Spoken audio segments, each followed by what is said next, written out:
Hi, today I'll be breaking down 3 steps in building a better relationship with yourself.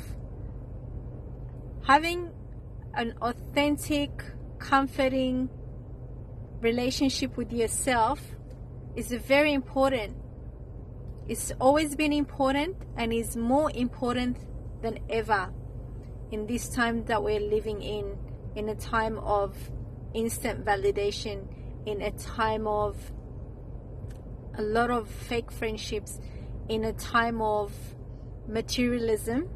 It's very important to learn, cultivate, and practice being your own biggest supporter, biggest cheerleader, and your own friend. Okay, so today's video, we're going to break it down. Number 1, always invest in yourself.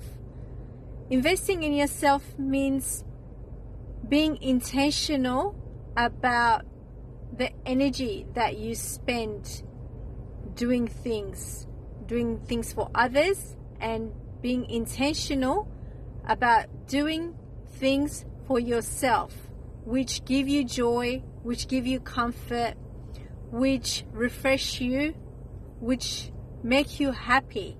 Okay, so everyone is different. Obviously, it can be anything that makes you feel like you're pouring into your own cup.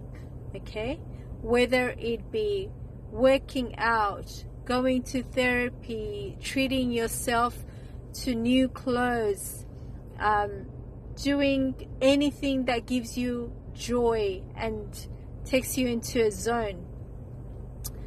Or it can be something like doing a course, developing your career options, or anything that you feel is for you and gives you joy and happiness.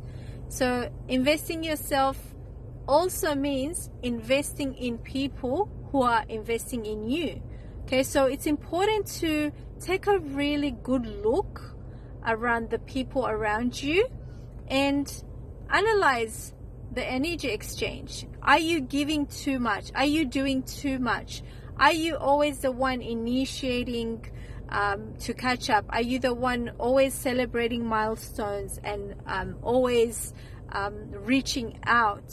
Okay, that is a way to tell whether your energy is going out too much and what's coming in. So be honest with yourself and observe the relationships around you and how much you invest in those relationships. And sometimes you will find that, you know what, this person does not contact me if I don't contact them, or they didn't even remember my birthday, or they haven't checked on me, so that's also emotional investment. So you got to look at every part of your life and really take an honest stock of how much energy you're investing in others and how much energy you are willing to invest in yourself. Okay, so that's very important. So to invest that energy in yourself and make sure that any energy that you're investing in others is also coming back to you, which is a fair deal. Number 2 is to learn how to validate yourself. Okay, now we live in a world where validation has become instantaneous and people seek it by social media. Okay, and it's become a big problem because everything is instant, and if someone posts a photo, if it doesn't get the likes or the comments, that can leave people feeling bad or badly about themselves. And we're just used to, as a society, instant validation whether it's from our social media friends, our family, our peers, and even our children. Now, the problem with that is when you seek validation from something outside of you, you're always going to be looking for it, okay? And you're going to be looking for it, and it's going to be with somebody else outside of yourself.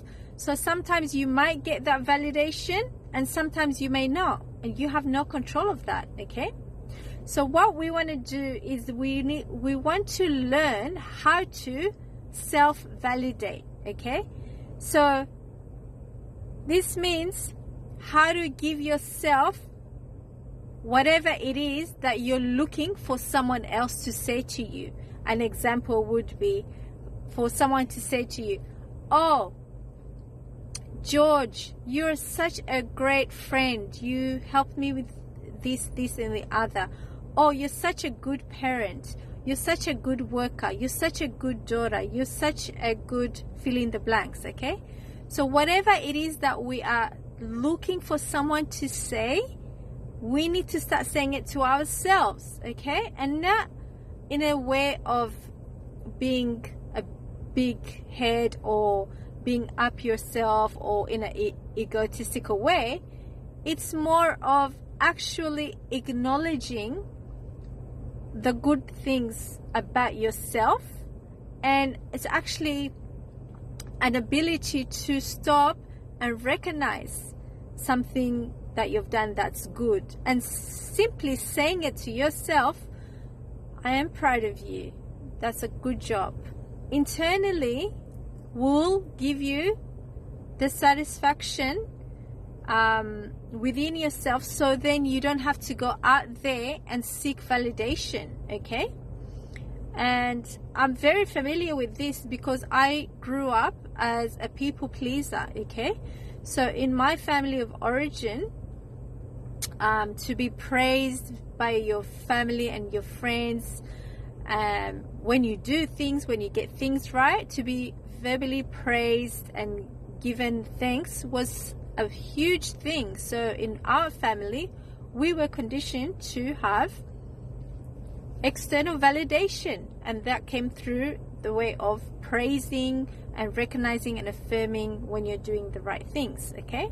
Now, that's not a bad thing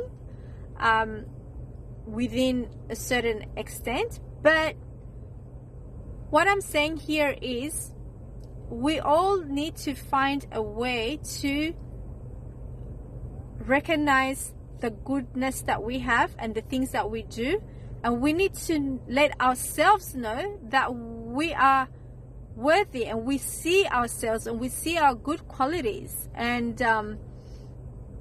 we see the good things that we do in this world, and not wait for someone else outside of us to stop and say, "Hey, look, you're doing great. You're such a good person." So we need to cultivate the skill of self-validation. When we do that, what we're doing is we're taking the keys to our personal power and putting it in our pocket instead of giving it to every other person, okay? Because people are unpredictable. We're humans, you know? We cannot rely on what the opinion of others is about us to feel good or bad about ourselves, okay? We need to be able to self-validate, okay? So the third thing is, don't over-explain yourself, okay? If you want to build a really good relationship with yourself, learn to be uncomfortable with other people being uncomfortable about you. What does this mean? It means that if you don't want to do something, you don't have to explain yourself. No is a complete sentence. You have a right to not do something that you don't want to do. You don't have to do things because you feel obligated, and then explain why you don't want to do it. Okay? You have to understand that when you over-explain, you're losing power. When you over-explain, it doesn't really make a difference, because the person has already either accepted your decision and is accepting things and is okay with that. That's a healthy person. Or the person is not used to you saying no, and they might have their own judgments and ideas about why is it that you don't want to do that thing, or you're not agreeing with their way of things. The bottom line is, over-explaining yourself just sends out the message that, one, you do not believe in yourself in the sense of you having the right to choose this way, this path, or number two, you feel unworthy at some level. And either way, it's not a good look. It's not a good look for us to over-explain. It takes away our sovereignty, it takes away our power, and it really doesn't make a difference for the person you're explaining it to, because either, like I said earlier, they will accept it or they will judge you, okay? And that's okay, okay? If somebody judges you based on what is a good and healthy choice for you, and they don't actually respect your decision, sometimes it could be because it doesn't benefit them, or sometimes they might just have, that's just their opinion. If someone doesn't accept and respect you for that, then you would want to look at, is this a person that I want to have in my life, okay? Is this a person that understands that I have needs? And is this a person that actually cares for me, okay? So when you don't over-explain yourself, you save yourself, number one, energy. Number two, you are showing yourself respect, that you stand by your decisions, okay? And you're also demonstrating to the other person that you feel strong in your decision and you don't feel the need to get their approval about what you want and what you think, okay? So those are the three things. Number one is invest in yourself in every possible way, whether it's financially, in education, in fitness, in emotional work, therapy. Invest in your own emotional healing and well-being, okay? Then learn how to validate yourself. Learn how to comfort yourself when you feel sad. Instead of jumping on the phone and ranting to your best friend for 1 hour, sit with yourself, cry it out, get to the bottom of why is it that I'm feeling this way. Journal it and comfort yourself, okay? So I'm not saying that don't reach out and ask for help when you need it. Not at all. I'm just saying that the more we learn how to self-comfort, the more we learn how to validate our own feelings, the more healthier we will be emotionally, and the better relationship we'll be able to build with ourselves, okay? See, when you reach within yourself and you comfort yourself and you take the time to let yourself be in the feelings, and you let it be and let yourself settle down, and you comfort yourself, what you're doing is you are building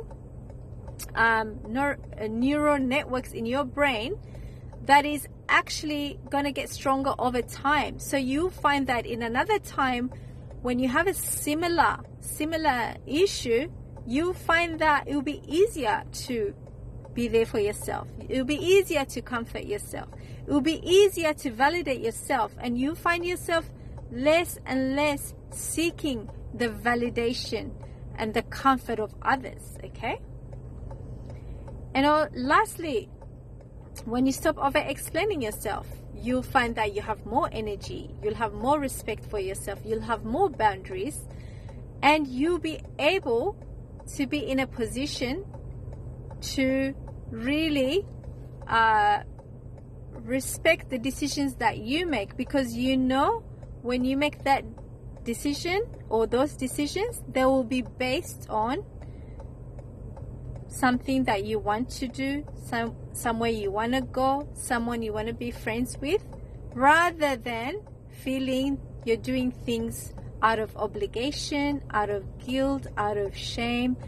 And the fact that you don't have to explain it to someone, that will give you more power and sovereignty in yourself, which is always what we want, okay? So those are the 3 things to help you build a better relationship with yourself. And remember that when you build a better relationship with yourself, what you're doing is you are becoming the better or best version of yourself, which means that the people in your life, your family, your children, your spouses, your friends, your colleagues, they will all benefit from the work that you're doing. Because when you are at the best level of yourself, then you'll be able to give more, you'll be able to be present, you'll be able to be more productive, you'll be able to be more patient, okay? So this work is not a selfish work.